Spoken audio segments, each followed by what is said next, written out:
Hi guys, எல்லாருக்கும் வணக்கம். Good morning. இன்னைக்கு மார்னிங் ரொட்டீன் பார்க்குறீங்க. நெக்ஸ்ட் பசங்களை ஸ்கூலில் விட்டு வந்தாச்சு. வந்த உடனே பார்த்தீங்கன்னா ஃபஸ்ட்டு க்ளீனிங் தான். ஸோ பெட்ரூமில் என்னென்ன எனக்கு அந்தெந்த பொருள் எங்கெங்கே இருக்கணுமோ எடுத்து வச்சாதான் ஒரு மைண்ட் ரிலாக்ஸாக இருக்கும்.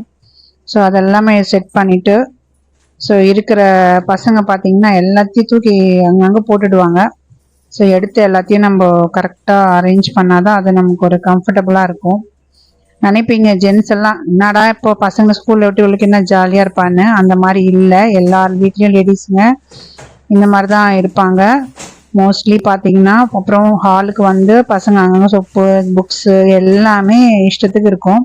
ஸோ அதை க்ளீன் பண்ணிவிட்டு நெக்ஸ்ட்டு துணி அந்த சேம் டைம் நம்ம துணியும் மார்னிங்கே போட்டால் தான் வெயில் போயிடும். ஆடி மாதம் ஈவினிங் தான் காற்றடிக்குது. அப்புறம் நம்ம நேரில் கிச்சனுக்கு வரோம்.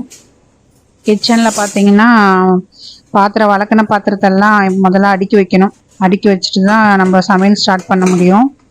ஸோ நீங்களே பார்த்துருப்பீங்க இந்த டைமில் ஸ்கூலில் விட்டு இவ்வளோ ஒர்க்கு நான் உங்களுக்கு கொஞ்சம் கட் பண்ணி ரொம்ப டைம் காட்ட முடியாது. ஸோ இந்த டைமில் பார்த்தீங்கன்னா எந்த ஒரு லேடிஸும் டிஃபன் சாப்பிடல. நீங்கள் நோட் பண்ணியிருப்பீங்க. டைம் இல்லை, ஏன்னா கண்டினியூவாக ஒர்க் இருக்குது.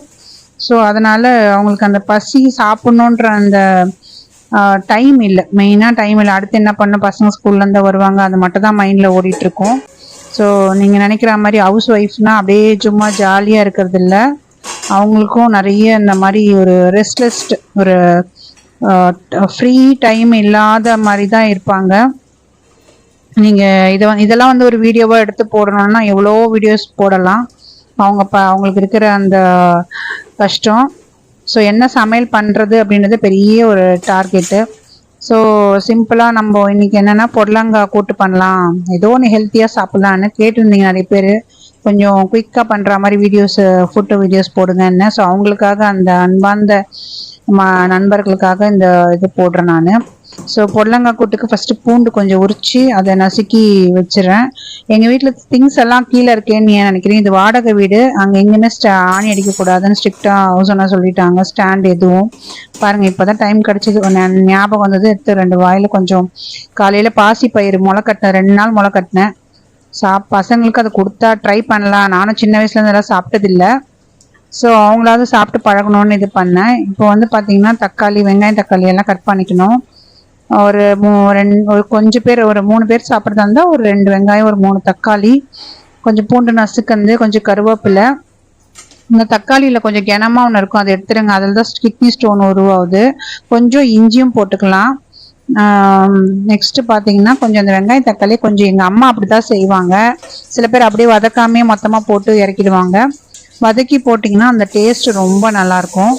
ஸோ வெங்காயத்தையும் தக்காளி லைட்டாக கொஞ்சமாக எண்ணெய் ஊற்றி வதக்கிடுங்க.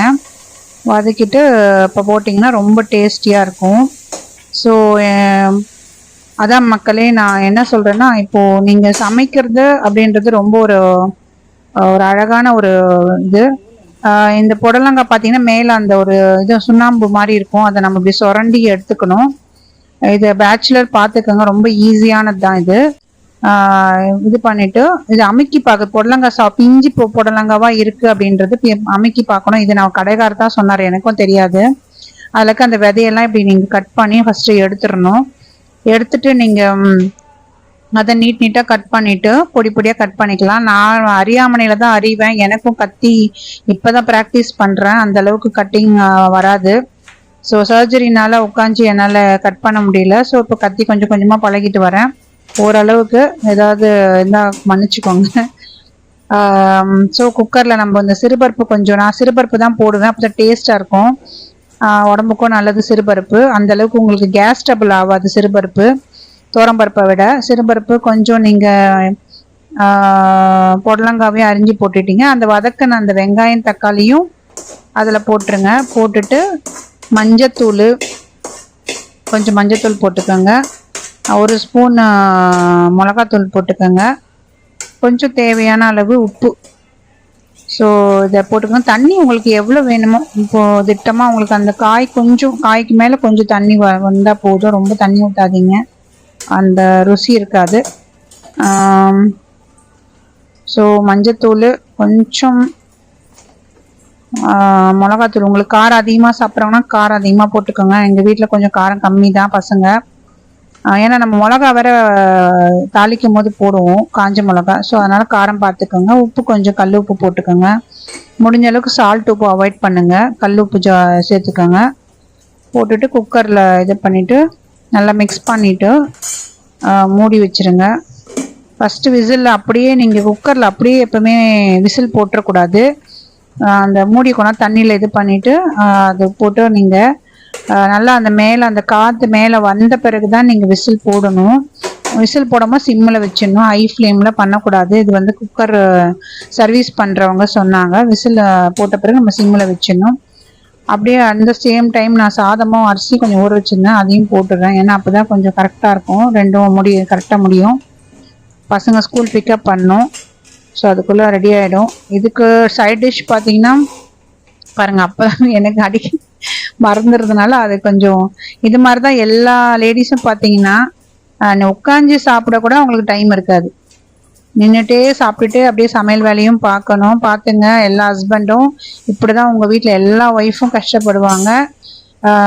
நீங்கள் நல்லா இருக்கணும், உங்களோட ஹெல்த்து பசங்களோட ஹெல்த்துக்காக தன்னோட ஹெல்த்தை கூட அவங்க கவனிக்க மாட்டாங்க.